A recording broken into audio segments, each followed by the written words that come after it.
ಓರಿ ಏಪ್ಪ ಹೀರೋ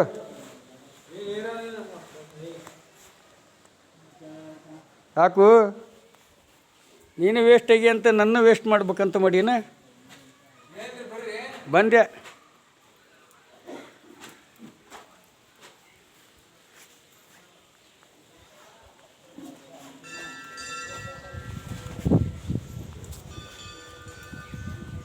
ಈ ಒಂದು ಈಸೂರು ಗ್ರಾಮದಲ್ಲಿ ಈ ಒಂದು ವೀರಭದ್ರನ ಅಕ್ಕಪಕ್ಕದಲ್ಲಿ ಬಾದಾಮಿ ಬನಶಂಕರಿ ತಾಯಿ ನೆಲೆಸಿದಾಳೆ. ಈ ಕಡೆ ಮೊಹಮ್ಮದ್ ಪೈಗಂಬರವರ ಒಂದು ಇತಿಹಾಸದ ಕುರು ಇದೆ. ಆಮೇಲೆ ಪಾಂಡುರಂಗನ ಇತಿಹಾಸದ ದೇವಸ್ಥಾನ ಇದೆ, ಬರಂ ದೇವರಿದೆ. ಹೀಗೆ ಈಸೂರು ಒಳಗಡೆ ತೋಟದಾರ್ಯ ಮಠದಿಂದ ಹಿಡಿದು ಎಲ್ಲ ಇತಿಹಾಸನ ಈ ವೀರಭದ್ರನ ಜಗಲಿಯಲ್ಲಿದೆ. ಅದಕ್ಕೆ ಈಸೂರು ಕೊಟ್ಟರು ಈಸೂರು ಕೊಡುವೆನ್ನಂತ ಗದ್ದಿಗೆ ಅಂದರೆ ಇದೆ. ಮೈಸೂರು ಮಹಾರಾಜರು ಬಂದು ಈ ಗದ್ದಿಗೆಯಲ್ಲಿ ರೈತರಿಗೆ ನ್ಯಾಯ ಕೊಡಿಸ್ತೀನಿ ಅಂತ ಬ್ರಿಟಿಷ್ ಸರ್ಕಾರಕ್ಕೆ ಮನವಿ ಮಾಡಿದಾಗ ಅವರು ಒಪ್ಪದೇ ಇದ್ದಾಗ ಬ್ರಿಟಿಷ್ ಸರ್ಕಾರ ಗಲ್ಲಿಗೆ ಹಾಕಿದಾಗ ಈಸೂರು ಕೊಟ್ಟರು ಈಸೂರು ಕೊಡುವೆನಂತ ಒಂದು ದಿಟ್ಟ ಹೋರಾಟದ ನಿಲುವನ್ನು ಹೊತ್ತು ತೆರಿಗೆ ಕಟ್ಟಲಾರದಂಥ ಭಾರತ ದೇಶದ ಗ್ರಾಮ ಯಾವುದಂದ್ರೆ ಅದು ಈಸೂರು ಗ್ರಾಮ, ವೀರಭದ್ರನ ಗ್ರಾಮ.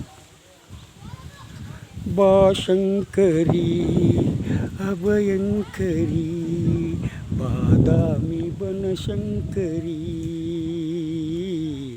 ಈಸೂರ ಶಾಕಾಂಬರಿ. ಬಾಶಂಕರಿ ಅಭಯಂಕರಿ ಬಾದಾಮಿ ಬನಶಂಕರಿ ಈಸೂರ ಶಾಕಾಂಬರಿ. ದುರ್ಗಮ್ಮನಿ ದ್ಯಾಮವ್ವನಿ ಉಡುಚುವ ಚೂಡುವ ಮಾತಂಗಿ ನನ್ನ ಹಿಡಿದುವನಿ. ಬಾಶಂಕರಿ ಅಭಯಂಕರಿ ಬಾದಾಮಿ ಬನಶಂಕರಿ ಸಿಗಲಿ ಶಾಕಾಂಬರಿ.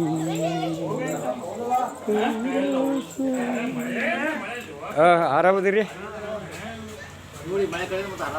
ಮತ್ತು ಈಗ ಸಮಯ ವೇಸ್ಟ್ ಮಾಡಬಾರ್ದಲ್ಲ ಕುತ್ಕೊಳ್ಳೋಕ್ಕಿಂತ ಸೌಕರ್ಯ. ಮತ್ತು ಹಂಗೆ ಈಗ ನಾನು ಉತ್ತರ ಕರ್ನಾಟಕದಿಂದ ಈಗ ಸಾವು ಬಯಸಿ ಈಸೂರು ಗ್ರಾಮಕ್ಕೆ ಬಂದೇನೆ. ಅದಕ್ಕೆ ಈ ಬನಶಂಕರಿ ತಾಯಿ ಯಾಕಂದ್ರೆ ಉತ್ತರ ಕರ್ನಾಟಕದ ಮುಖ್ಯ ತಾಯಿ ಯಾರಂದರೆ ಬನಶಂಕರಿ. ಅದಕ್ಕೆ ಬಾಶಂಕರಿ ಅಭಯಂಕರಿ ಬಾದಾಮಿ ಬನಶಂಕರಿ ಈಸೂರ ಶಾಕಾಂಬರಿ. ಕೈಲಾಸವೇ ನಿನ ಕೈಲಿದೆ, ಕೈಲಾಸವೇ ನಿನ ಕೈಲಿದೆ, ಬಾಬೇಗ ಈ ಭೂಮಿಗೆ. ಬಾಶಂಕರಿ ಅಭಯಂಕರಿ ಬಾದಾಮಿ ಬನಶಂಕರಿ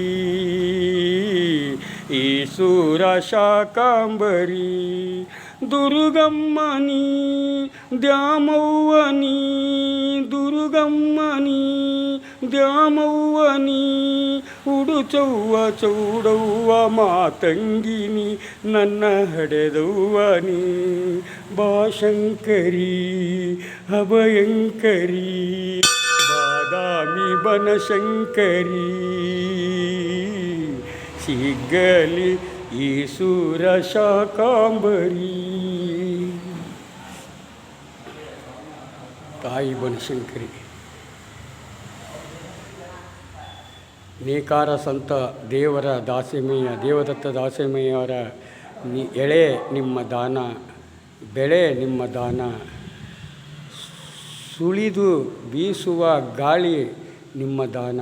ನಿಮ್ಮ ದಾನವನುಂಡು ಅನ್ಯರ ಹೊಗಳುವ ಕುನ್ನಿಗಳನೆನಂಬೆ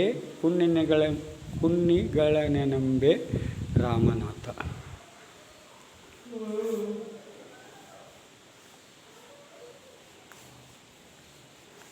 ಸರ್ವಮಂಗಳ ಮಾಂಗಲ್ಯೆ ಶಿವೆ ಸರ್ವಾರ್ಥ ಸಾಧಕೆ ಶರಣೈ ತ್ರಯಂಬಕೆ ಗೌರಿ ನಾರಾಯಣೆ ನಮೋಸ್ತುತಿ ನಮೋಸ್ತುತಿ.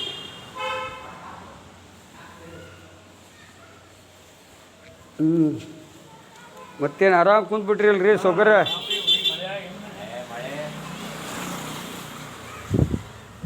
ಉತ್ತರ ಕರ್ನಾಟಕದಾಗ ಭಾಳ ಮಳೆ ಆಗ್ಬಿಟ್ಟೈತಿ ಈಗ.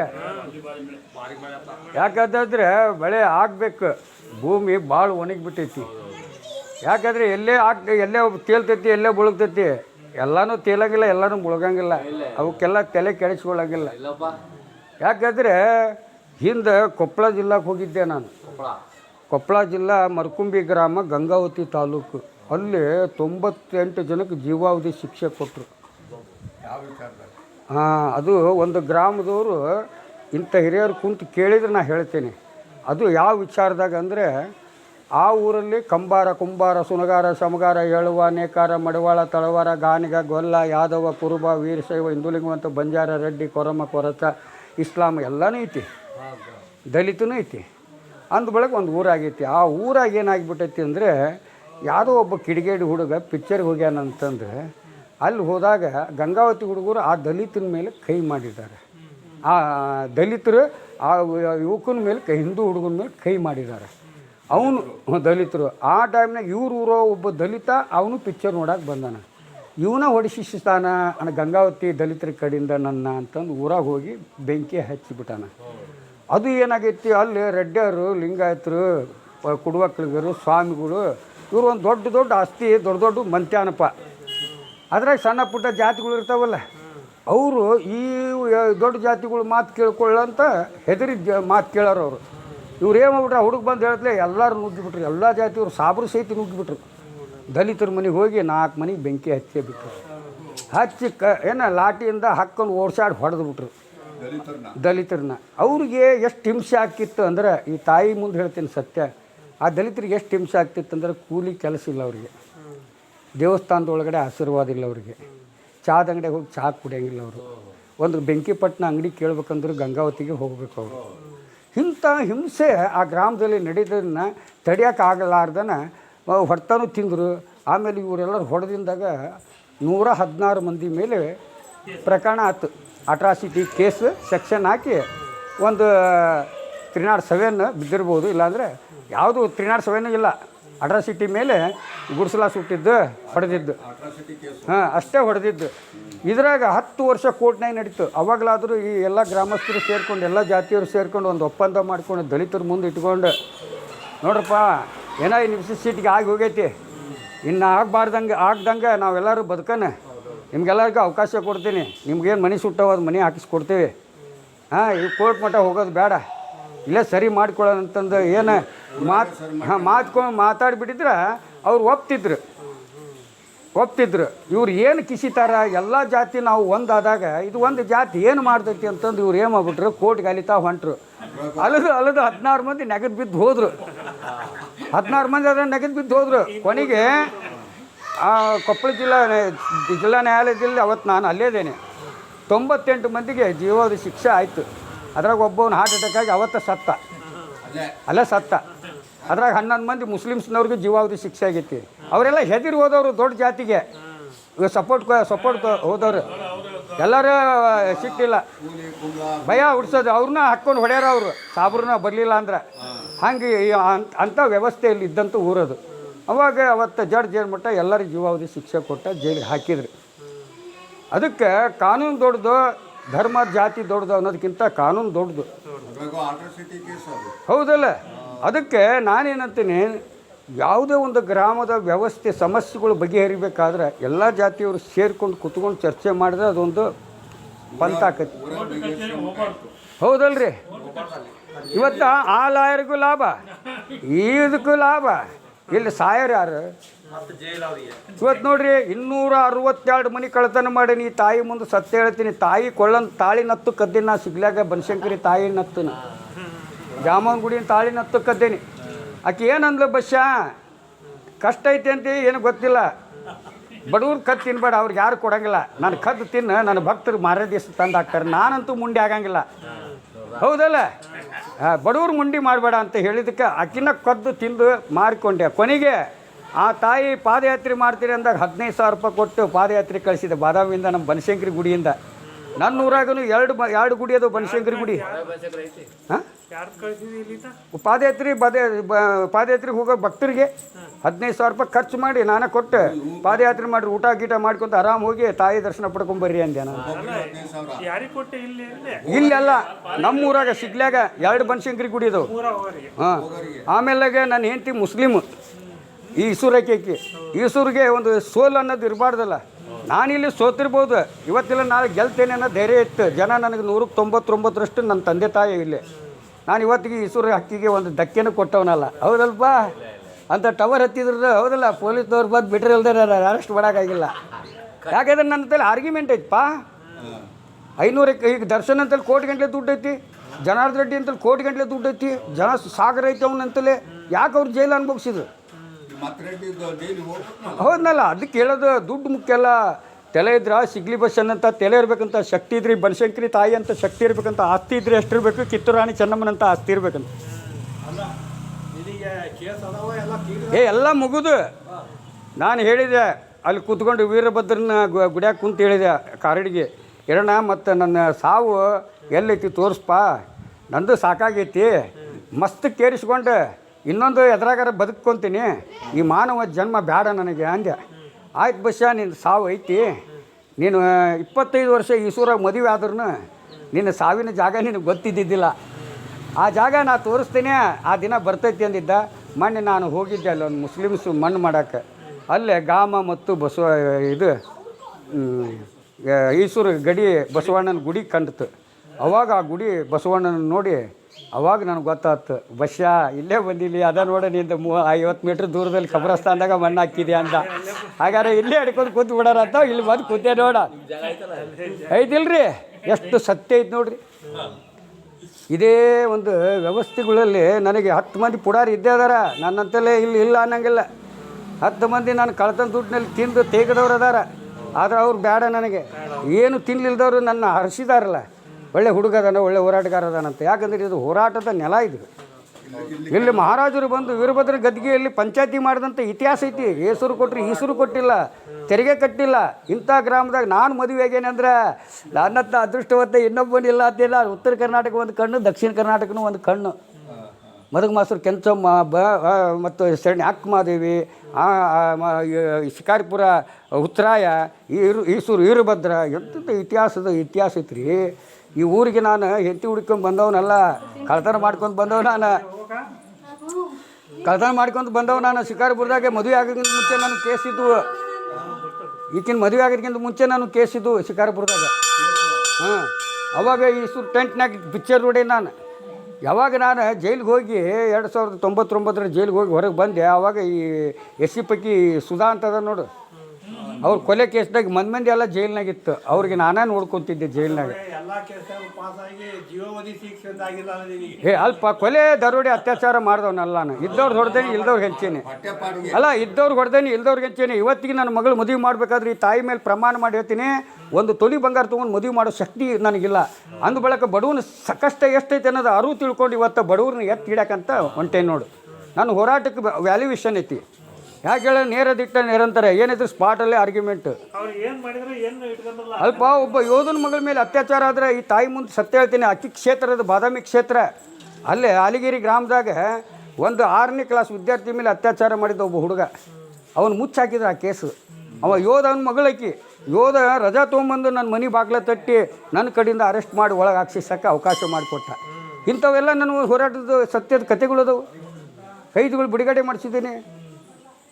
ಈ 3 ರಾತ್ರಿ 3 ಹಗಲು ಜೈಲು ಬದುಗಡೆ ಉಪವಾಸ ಕೂತಿದ್ದೆ. ನಾನು ಹೇಟಿ 500 ಕಿಲೋಮೀಟ್ರ್ ಪಾದಯಾತ್ರೆ ಮಾಡ್ಯಾಳ. ಈಸೂರು ಹೆಣ್ಣದು ಕೋರ್ಟ್ ಮುಂದ್ಗಡೆ 3 ರಾತ್ರಿ 3 ಹಗಲು 3 ಮಕ್ಕಳು ತೊಡೆ ಮೇಲೆ ಹಾಕ್ಕೊಂಡು ನನ್ನ ಗಂಡನ ಬಿಡ್ರಿ, ನನಗೂ ಒಳಗೆ ಹಾಕ್ರಿ ಅಂದಾಳಕಿ. ಮತ್ತು ಎಂಥ ಐತಿ ನೋಡಿ ಮಣ್ಣಿನ ಋಣ, ಹೌದಲ್ಪ. ಅದು ಯಾವ ಜಾತಿರೇ ಆಗಿರಲಿ, ಕಂಬಾರ ಆಗಲಿ, ಕುಂಬಾರ ಆಗಲಿ, ಸುಣಗಾರ ಆಗಲಿ, ಸಮಗಾರ ಆಗಿರಲಿ, ನೇಕಾರ ಆಗಿರಲಿ, ಮಡವಾಳ ಆಗಿರಲಿ, ತಳವಾರ ಆಗಿರಲಿ, ಗಾಣಿಗ ಆಗಿರಲಿ, ಎಲ್ಲರಿಗೂ ಒಂದೊಂದು ಅವ್ರವ್ರ ಇತಿಹಾಸ ಐತಿ, ಹೌದಲ್ಲ. ಅದಕ್ಕೆ ಆರೂಢ ಸಿದ್ಧಾರೂಢರು ಒಂದು ಮಾತು ಹೇಳಿದ್ದಾರೆ, ರಕ್ತ ಮಾಂಸ ಹೊತ್ತಿದ ಚರ್ಮ ಮಲಮೂತ್ರ ಮಾಡುತ್ತವು ಕರ್ಮ, ನರನಾಡಿಗಳೆನಿಸೆವೆ ಮರ್ಮ, ನರನಾಡಿಗಳೆನಿಸೆವೆ ಮರ್ಮ, ಎಲಬಿನೊಳಗ ಯಾತರ ಧರ್ಮ, ಶ್ರೀ ಗುರು ಸಿದ್ಧಾರೂಢ ಗುರುವೆ. ಹಿಂಗೆಲ್ಲ ಅದಾವು. ದೇವದತ್ತ ದಾಸಿಮಯ್ಯನಿಗೆ ಕಾಡಿಸ್ತಂಥವ್ರು ಅದಾರ. ಅವನು ಬಟ್ಟೆ ಖರೀದಿ ಮಾಡಬೇಕಾದಂಥ ಮಾಲೀಕ ಒಬ್ಬನು ಬಂದು ಅವನಂತಲ್ಲಿ ಬಟ್ಟೆ ಖರೀದಿ ಮಾಡಬೇಕಾದಾಗ ಅದನ್ನು ಯಾವ್ಯಾವ ರೀತಿ ತುಂಡು ಮಾಡಿದವ, ಬೆಲೆ ವ್ಯಾಲ್ಯೂಯೇಷನ್ ಕಟ್ಟಿದ್ದ, ಕೊನೆಗೆ ವ್ಯಾಲ್ಯೂಯೇಷನ್ ಇಲ್ಲ ಅಂದ್ಬಿಟ್ಟ. ದೇವದತ್ತ ದಾಸಿಮಯ್ಯ ಇದಕ್ಕೆ ಎಷ್ಟೈತಿ ಬೆಲೆ ಅಂದ, ವ್ಯಾಲ್ಯೂಯೇಷನ್ ಇಲ್ಲದಕ್ಕೆ ಆದ. ಹಾಗಾದ್ರೆ ಇದನ್ನು ಏನು ಮಾಡಲಿ ಅದ, ತಗೋ ನಾನು ಸೀರೆ ಹರಿದಿದ್ದ ದುಡ್ಡನ್ನ ಏನು ನಿನಗೆ ವಾಪಸ್ ಕೊಡ್ತೀನಿ ಅಂದ. ಹರಿದು ಸೀರೆನ ಮತ್ತು ಜೋಟ್ ಮಾಡೋಕ್ಕೆ ಬರಂಗಿಲ್ಲಪ್ಪ ನಿಮ್ಗೆ, ನಾನು ಮಾಡ್ತೀನಿ, ನಿನಗೆ ಮಾಡೋಕ್ಕೆ ಬರೋಂಗಿಲ್ಲ, ಬೇರೆ ಸೀರೆ ಕೊಡ್ತೀನಿ, ತೊಗೊಂಡೋಗು, ಈ ಸೀರೆ ನನಗೆ ಕೊಡು ಅಂತಂದು ಅಂಥ ದೇವದತ್ತ ದಾಸಿಮಯ್ಯ ದೇವರಿಗೆ ಮಾನ ಮುಚ್ಚಿದಂಥ ಮಹಾತ್ಮ ಯಾರಂದ್ರೆ ಈ ನೇಕಾರ ದೇವದತ್ತ ದಾಸಿಮಯ್ಯ. ಏನಂತೀಪ್ಪ, ನಮ್ಮೂರಾಗ 190ರಷ್ಟು ಅದಾರ. ಕರ್ನಾಟಕದಾಗ ಅದು ಧಾರವಾಡ ಜಿಲ್ಲಾದಾಗ ಅತಿ ಹೆಚ್ಚು ಕರೆಂಟಿನ ಬಿಲ್ ಕಟ್ಟೋದು ಯಾವುದಂದ್ರೆ ಸಿಗ್ಲಿ ಗ್ರಾಮ. 190ರಷ್ಟು ನೇಕಾರ ಇರೋದು. ಆದ್ರೆ ಅವರು ಶೀಲವಂತ ನೇಕಾರ. ನೀವು 6 ದೇವಂಗದವರು, ಅವರು ಶೀಲವಂತ ದೇವಂಗದವ್ರು ಇರೋದೆ. ಅವ್ರು ಮಾಂಸ ತಿನ್ನಂಗಿಲ್ಲ, ಒಬ್ಬರು ತಿನ್ನಂಗಿಲ್ಲ ನಮ್ಮ ಊರಾಗ. ಹೌದು ಹಾಂ ಎಲ್ಲ ಅವರು ನೋಡ್ರಿ, ಎಲ್ಲ ಜಾತಿಗೂ ತಿನ್ನಾಕತ್ತಾರ. ಹಂದಿ ತಿನ್ನೋರು ಅದಾರ, ದನ ತಿನ್ನೋರು ಅದಾರ, ಸತ್ತು ಹೆಣ ತಿನ್ನೋರು ಅದಾರಲ್ಲ. ಕುಂಭಮೇಳದಾಗ ಸತ್ತು ಹೆಣ ತಿನ್ನೋರ ಜೊತೆಲಿ ಹೋಗಿ ಸ್ನಾನ ಮಾಡಿ ಬರಂಗಿಲ್ಲ ಅಂತ ಜೊತೆಲಿ ಅನ್ನ ತಿನ್ನೋರು ಅದಾರ. ಏನಂತೀಪ್ಪ, ತಿನ್ನೋದು ಜಾಗದಲ್ಲಿ ತಿನ್ನಿರಿ, ಅಡ್ಡಾಡೋ ಜಾಗದಾಗ ಮಡಿಯಾಗಿ ಅಡ್ಡಾಡ್ರಿ ಅನ್ನೋ. ನಾನು ಇದಕ್ಕಿಂತ ಹೆಚ್ಚಿಂದ ಹೇಳಂಗಿಲ್ಲ. ಹೌದಾ, ನಾ ಇವತ್ತಿಗೆ ಕಂಡ ತಿಂದಿಲ್ಲ, ಹೆಂಡ ಕುಡಿದಿಲ್ಲ, ಸೊಂಟ ಲೂಸ್ ಇಟ್ಟಿಲ್ಲ ಅಂತ ದಾಖಲೆ ಇದ್ರೆ ತರ್ರಿ ಅಂತೀನಿ. ಒಂದು ಬಿಟ್ಟೆ ಒಂದು ಕಟ್ಕೊಂಡೆ. ಏನಂತೀಪ್ಪ, ನಮ್ಮದು ಗದಗ ಜಿಲ್ಲಾ ಲಕ್ಷ್ಮೇಶ್ವರ ತಾಲೂಕು ಸಿಗ್ಲಿ. ಅದು ಸಿಗ್ಲಿ 8 ವಾರ್ಡ್. ನಾನು ಏತಿ ಹೇಳಿದೆ ಎಲೆಕ್ಷನ್ ಎದುರಿಸ್ಬೇಕಾದ್ರೆ ಹೇಳಿಲ್ಲ. ಸಿಗ್ಲಿ ಅಂದ್ರೆ ನಾನು 100, ಬಸ್ಸ ಅಂದ್ರೆ ನಾನು 8 ವಾರ್ಡ್ ಐತಿ, ನಾನು 100. ನಾ ಎಷ್ಟು 28 ಎಷ್ಟು ಮೆಂಬರ್ಸ್ ಸೀಟ್ ಐತಿ. ಅಷ್ಟಿದ್ರು ನಾನು ಪಂಚಾಯತಿಗೆ ಕಾಲಿಟ್ಟಿಲ್ಲ. ಇವತ್ತಿಗೆ 5 ವರ್ಷ ನಾನು ಹೆಂತ ಮೆಂಬರ್ ಆದರೂ ನಾನು ಒಂದು ಆಡಳಿತ ಮಾಡ್ದವನಲ್ಲ. ಹೆಂಡತಿ ಕೈಯಾಗ ಆಗಲಿಲ್ಲ ಅಂದ್ರೆ ನಾನು ನೋಡ್ತೀನಿ, ಹೌದಲ್ಪ, ಇಲ್ಲ ನಾನಾ ನಿಲ್ತಿದ್ದೆ. ಆಕೆ ಕಡೆಯಿಂದ ಹಾಕತ್ತಿಂತ ನಾನು ಆಕೆ ಮಿಟ್ಟೆ. ಆದರೆ ಓಟ್ ಹಾಕೋ ಮುಂದೆ ಏನಂದೆ, ಆ ಪಕ್ಷನೂ ಕರ್ಕೊಳ್ಳಿಲ್ಲ, ಈ ಪಕ್ಷನೂ ಕರ್ಕೊಳ್ಳಿಲ್ಲ. ಕಳ್ಳನ ಹೆಸರು ಹೋಗ್ಲಿ ಅಂತ ನಾನು ಎತ್ತಿಗೆ ಎಲೆಕ್ಷನ್ ಎದುರಿಸಿದೆ, ಯಾರು ಕರ್ಕೊಳ್ಳಿಲ್ಲ, ಪಕ್ಷೇತರ ಎದುರಿಸಿದೆ. ಓಟ್ ಹಾಕ್ರಿ ಅಂದೆ. ಕೆಲವೊಬ್ರಿಗೆ ಪುಡಾರಿಗಳಿಗೆ ಹೇಳಿದೆ, ಎಚ್ಚರಿಕೆ, ಓಟ್ ಹಾಕಲಿಲ್ಲ ನನ್ನ ಮಕ್ಕಳ, ನಿಮ್ಮ ಮನೆ ದುಡ್ಡು ಬಗಾರ ಬಾಯಕತ್ತು ಓಡಾಡ್ಯಾರ. ಯಾಕೆ ದೇವ್ರ ಬಿಟ್ಟಿಲ್ಲ ನಾನು, ಹೌದಲ್ಲ. ಮತ್ತು ನಿನ್ನೆ ಬಿಡ್ತೀನಿ, ಸತ್ತು ಹೆಣನ ಎಬ್ಬಿಸಿ ನಿಂದಿರ್ಸ್ತೀನಿ, ದೇವ್ರನ್ನ ಕಣ್ಣು ಬಿಡಿಸಂತ ಬಸ್ಸಾದೀನಿ. ಜೈ ಹಿಂದ್, ಜೈ ಕರ್ನಾಟಕ, ಜೈ ಕನ್ನಡ, ಜೈ ಶ್ರೀರಾಮ್, ಜೈ ಭೀಮ್. ಏನಂತೀರಿಪ್ಪ? ಗೆದ್ಲಲ್ಲ 5 ವರ್ಷ ಈಗ. ನೋಡಿ ರೈತನಿಗೆ ನೋಡಿ, ಇಲ್ಲೇ ಬಂದಿದ್ದೀನಿ ಈಗ. ನೀವ ನನಗೆ ಎಲ್ಲ, ಯಾಕಂದರೆ ನಾನಂತೂ ತಪ್ಪು ಮಾಡಂಗಿಲ್ಲ, ಹೌದಲ್ಲ. ಏನೇ ಬಂದ್ರೂ ನಮ್ಮ ಕಡೆ ಪರವಾಗಿದ್ದ ಸಿಗ್ಲಿ ಬಸ್ಸನ್ನ ಗೆಲುವಿನ ದಾರಿ ನೋಡ್ಬೇಕು ಹೊರ್ತು ಸೋಲಿನ ದಾರಿ ಯಾವತ್ತೂ ಕೇಳಂಗಿಲ್ಲ. ಏನಂತೀಪ್ಪ, ಈಸೂರು ಒಳಗಡೆ ಇನ್ನು ಬಸ್ ಅದನಂದರೆ ಈ ತಾಯಿ ವೀರಭದ್ರ ಏನು ಸಕಲ ದೇವನ ದೇವತೆಗಳು ಅದ್ರಲ್ಲ, ಎಲ್ಲರೂ ಕಂಡುಬಿಟ್ರೆ ನಾವು. ಮೊನ್ನೆ ಹಿಂಗೆ ಬಂದೆ, ಹಿಂಗೆ ಜಾತ್ರೆ ಇತ್ತು, ಅದೇ ಹೊಸ್ದಾಗಿ ಬಂದಿದ್ದೆ. ಯಾರಿಗೆ ತಡೀಲಿಲ್ಲ, ಜೇಬ್ರೆ 1000 ರೂಪಾಯಿ ಇತ್ತು, ಅದೊಂದು 1000 ರೂಪಾಯಿ ದೇವ್ರಿಗೆ ಇಲ್ಲಪ್ಪ ಅಂತ ಕೊಟ್ಟೆ. ಆಮೇಲೆ ಮೊನ್ನೆ ಅಲ್ಲಿ ಬರಾಕತ್ತಿದ್ದೆ, ಮತಂಗಿ ಗುಡಿ ಓಪನ್ ಇತ್ತು, ಅವರು ನಿಂದಿರ್ಸಿದ್ರು, ತೊಗೊಳ್ಪದ್ದು 2100 ರೂಪಾಯಿ ಕೊಟ್ಟೆ. ಭಾಳ ಇದಕ್ಕೂ ಹೆಂಗೆ ಎಲ್ಲದಕ್ಕೂ ದೇವ್ರಿಗಿಲ್ಲ ಅನ್ನಂಗಿಲ್ಲ. ಯಾಕೆ ಹೇಳ, ದೇವ್ರ ಮಗ ನಾನು, ದೇವ್ರ ಅದಾನ. ಯಾಕಂದ್ರೆ ನಮಗೆ ಸಂವಿಧಾನದೊಳಗೆ ಸನಾತನ ಇಟ್ಕೊಂಡ ನಮ್ಗೆ ತೋರಿಸ್ಬಿಟ್ರು.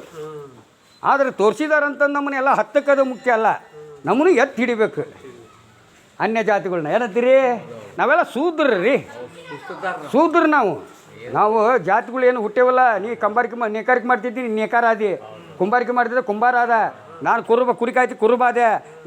ರೈತ ಹೊಳಿ ಮಾಡ್ತಿದ್ದೆ, ರೈತ ಆದ. ಹೀಗೆಲ್ಲ ಇದಕ್ಕೆ ಅನ್ವಯ ಮಾಡಿಕೊಂಡು ಜಾತಿ ದೊಡ್ಡದು ಸಣ್ಣವು ಅಂತ ಹಿಂಗೆ ಭೇದ ಭಾವ ಬೆಳಕತ್ತಿದ್ವು, ಹೌದಲ್ಲ.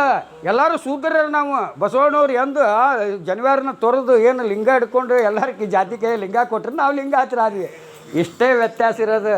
ಅವ್ರ ತತ್ವ ಪಾಲಿಸ್ಲಿಲ್ಲ ಅಷ್ಟೇ. ಏನಂತೀರಿ, ಇಲ್ಲ ಆದರೆ ಹೆಣ್ಣು ಗಂಡು ಹುಡ್ಕೋದು ಕಷ್ಟ ಸುಖ ಇದ್ದಿದ್ದಿಲ್ಲ.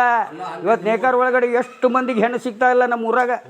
50-60 ವರ್ಷ ಆಗ್ಯದವು. ಅವ್ರು ಏನಂತಾರೆ, ತಾಯಿ ಮುಂದ್ಗಡೆ ಕುಂತು ನೀ ಯಾವ ಜಾತಿಗೇನಾರು ಮದುವೆ ಆಗಪ್ಪ, ನಿನ್ನ ಸಂಸಾರ ಒಂದು ಮಾಡ್ಕೊ, ಆದರೆ ಈ ತಾಯಿ ಋಣ ತೀರಿಸಿ ಮಾಡ್ಕೊ ಅಂತಾರೆ. ಹಂಗೆ ಎಲ್ಲರೂ ಮಾಡ್ಕೊಳಕ್ಕೆ ಅವಕಾಶ ಮಾಡಿ ಕೊಡ್ಬೇಕು ನೀವು. ಇವತ್ತು ಹಂಗೆ ಐತಿ, ಏನು ಮಾಡೋಕ್ಕಾಗಲ್ಲ. ಮಂತ್ಯಾನ ಉದ್ಧಾರ ಆಗಲ್ವ, ಬೆಳೆವಲ್ವ. ನಮ್ಮ ಊರಾಗ ಸೀರಿನೇ ಇದ್ರಲ್ಲಿ ನಂಬರ್ 1 ಸಿಗ್ಲಿ. ನೇಕಾರರ ಇತಿಹಾಸ ಐತೆ ಅಲ್ಲಿ. ಅವರಿಂದ ನಾವು 24 ಗಂಟೆ ಕರೆಂಟ್ ಕಾಣ್ತೇವೆ. ಈ ಇಸೂರಾಗಿ 25 ವರ್ಷ ಬಂದ್ರೆ ಇವತ್ತಿಗೆ ಕರೆಂಟ್ ಸರಿಯಾಗಿ ವರ್ಕ್ ಆಗ್ತಾ ಇಲ್ಲ ಇಲ್ಲಿ. ರಾತ್ರಿ ಹೊತ್ನಾಗಂತ ಹಂಗೆ ಪಿಕ್ಕು ಅಂತ ಹೋಗ್ಕೋ ಸೊಳ್ಳಿ ಹೊಡ್ತಾ ಮಾಡ್ತೀನಿ. ಅದನ್ನು ಮಾಡೋಣ. ಈಗ ಅದನ್ನು ನಾನು ನಿಮ್ಮನ್ನು ಪ್ರಶ್ನೆ ಮಾಡಬೇಕಲ್ಪ. ಎಲ್ಲ ಒಂದು ಇದು ಮಾಡಬೇಕು. ಯಾಕಂದರೆ ನಾವು ಜಾತ್ಯತೀತ ಮನುಷ್ಯರು. ನಾವು ಜಾತಿ ತೊಗೊಂಡು ಹೋದ್ರೆ ಏನು ನಡೆಯಂಗಿಲ್ಲ. ಅನ್ನ ತಿಂದು ಬದುಕ್ರಿ ಅಂತೀವಿ. ನಾವು ಯಾವ ಜಾತಿಯಲ್ಲಿದ್ದೇವೆ ಆ ಜಾತಿ ಅನ್ನ ತಿಂದು ಬದುಕ್ರಿ ಅಂತೀವಿ. ಏನಂತೀಪ್ಪ? ಇನ್ನು ಸಾಬ್ರಕ್ಕಿನ ಮದುವೆಗೆ ಅಂತ ನಾ ಎಲ್ಲನೂ ತಿನ್ನಕತ್ತೀನಿ. ನಾನು ಅನ್ನ ತಿಂದ ಬದುಕಾಕತ್ತೀನಿ. ಇವತ್ತಿಲ್ಲಿ ಲಿಂಗಾಯತರ ಓಣೆಗಾಗಲಿ ಎಲ್ಲರೂ ಹೋಗಲಿ ಬಸ್ಸವ. ನನಗೆ ಕರ್ನಾಟಕ ತುಂಬ ಎಲ್ಲರೂ ಸಿಗ್ಲಿ ಬಸ್ಸ ಅಂತ ಕರೀತಾರೆ. ಇಲ್ಲೇ ಯಾಕೆ ಸಿಗ್ಲಿ ಬಸ್ಸ ಅಂತ ಯಾಕೆ ಕರೆಯಂಗಿಲ್ಲ? ಸಾಹೇಬರು ಅಂತ ಕರೀತಾರೆ ನನಗೆ. ಎಲ್ಲರೂ ಸಾಹೇಬ್ರು, ಭಟ್ಕಳ ಸಾಹೇಬ್ರು ಅಂತಾರೆ, ಅಕ್ಬರ್ ಸಾಹೇಬ್ರು ಅಂತಾರೆ, ಸಾಹೇಬ್ರು ಅಂತ ಕರೀತಾರೆ ದೊಡ್ಡವರಿಂದ ಹುಡುಗರು ಎಲ್ಲ. ಆದರೆ ಈ ಊರಾಗ ಅಷ್ಟೇ ಸಾಹೇಬ್ರು ಆಗ್ಯ ನೋಡ. ಏನಂತಿದ್ದಿ ಅದಕ್ಕೆ?